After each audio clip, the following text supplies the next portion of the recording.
Let's put this polar frame to work for us and solve the equation to motion for our simple pendulum example.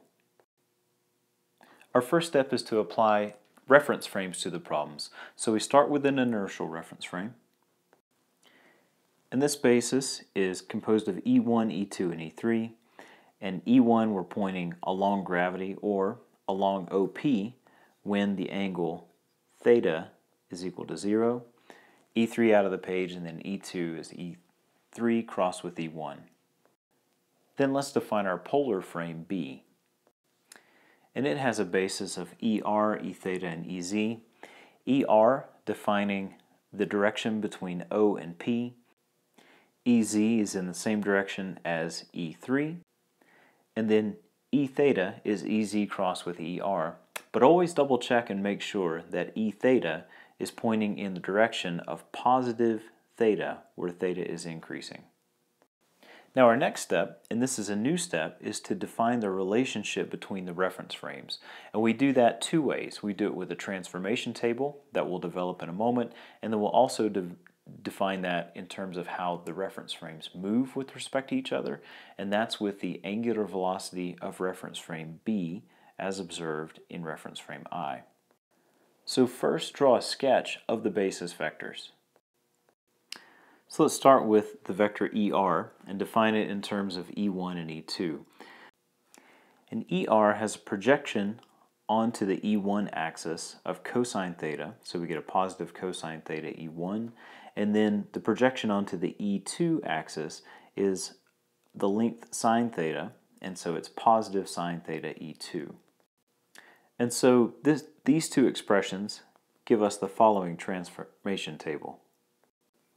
And then the last step is to define the angular velocity of reference frame B as observed in I. And the coordinate that connects the two reference frames is theta, so the angular velocity will be theta dot, and because positive theta is counterclockwise, this is in the positive E3 direction or positive EZ direction.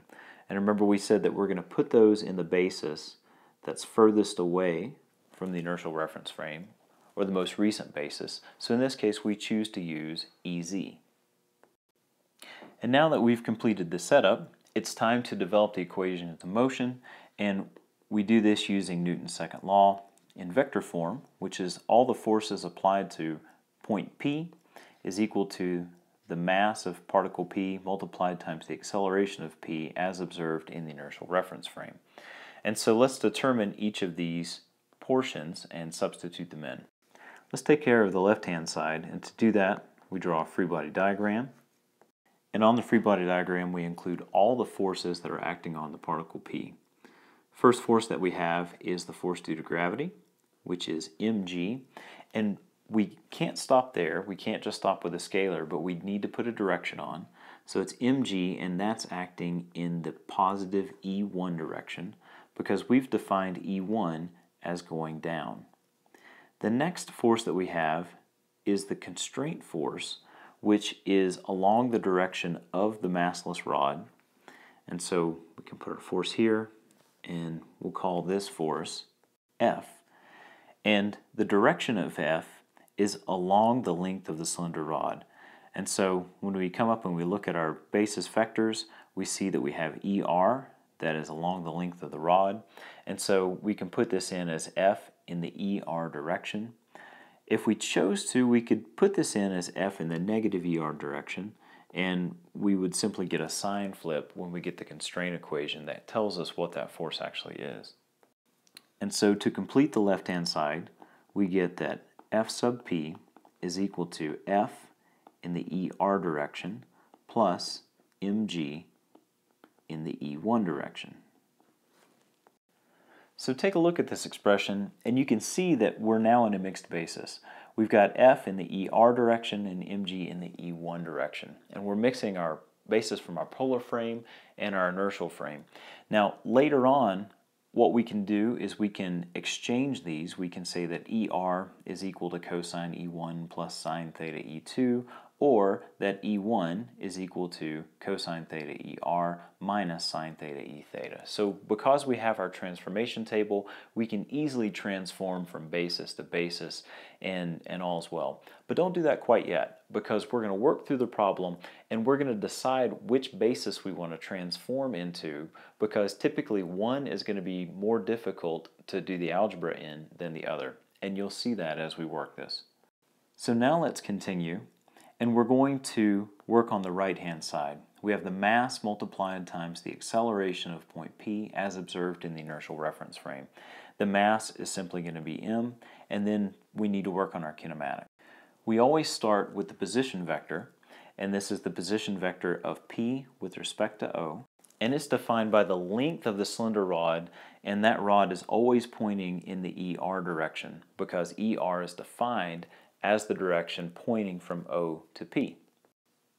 Our next step is to calculate the inertial velocity, and we get that by taking the first time derivative of the position vector, and using the chain rule we get that it's the length L multiplied times the time derivative of the basis vector ER, and now we substitute in our cross product where it's L and it's omega B as observed in I cross with E sub r, and then we parameterize this as theta dot in the EZ direction cross with E sub r, and then our velocity of point P with respect to O is L theta dot in the E theta direction. Now we can't stop there. We want to find the acceleration of point P as observed in the inertial reference frame, so we need to take one more time derivative to get the acceleration. And remember that when we take the time derivative, we're taking the time derivative as observed in the inertial reference frame of the velocity of point P as observed in the inertial reference frame. And so our time derivative is d dt as observed in the inertial reference frame of L theta dot in the E theta direction. Now substitute the cross product in for the time derivative of the basis vector. And then we get the final expression for the acceleration of P as observed in the inertial reference frame. We have an E theta term, which is L theta double dot E theta, and then we have our cross product, which is EZ cross with E theta. And so let's grab our coefficients where we have L theta dot squared, and then EZ cross with E theta is in the negative ER direction.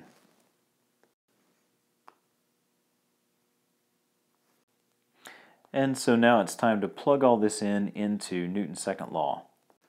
And on the left-hand side we have all of our forces, so it's F in the ER direction plus mg in the E1 direction. On the right-hand side we have the mass, and then we have our entire acceleration expression that we just developed. And so that's equal to L theta double dot in the E theta direction minus L theta dot squared in the ER direction. And so what we have is a vector equation in mixed basis. So we have an ER, an E1, an E theta, and an ER. And so we can't equate our coefficients quite yet because we need to convert it all into one basis. And we've got two choices. We can convert all of our basis that came from the polar frame, the ER, E theta, and ER, into E1 and E2, or we can convert our E1 into ER and E theta. Now, I think that the selection is obvious here because we've already got most of our stuff into the polar frame basis. So let's convert our E1 into ER and E theta. And we do that by going back to our transformation table, where we see that E1 is equal to cosine theta in the ER direction minus sine theta in the E theta direction. And now after finding that expression, we make our substitution. And now we're ready to extract our two scalar equations from our single vector equation, because we now have everything in the same basis that has ER and E theta. So from this we get two scalar equations. The first is F plus mg cosine theta is equal to negative ml theta dot squared. And then the second, we get negative mg sine theta is equal to ml theta double dot. Now we get two scalar equations out of this because we're working in two dimensions, and it's important to note here that these two equations do two different things. The top equation is what we call a constraint equation because it has a constraint force in it, which is an internal force, F, and it's based on the force due to gravity and how that changes orientation with respect to the slender rod. And then also notice that it has one element of the state in it, which is a theta dot squared term. And as we learn more about the polar frame, you're going to see that this is related to centripetal acceleration. Now the second term is where we have our theta double dot, and when we solve for theta double dot, that gives us our equation of motion. And so when we do that, we can, these are uncoupled equations, so we can simply just solve for it. So theta double dot is equal to negative g over L sine theta, and this is an equation that you've seen before because it's the equation of motion using polar coordinates for a simple pendulum.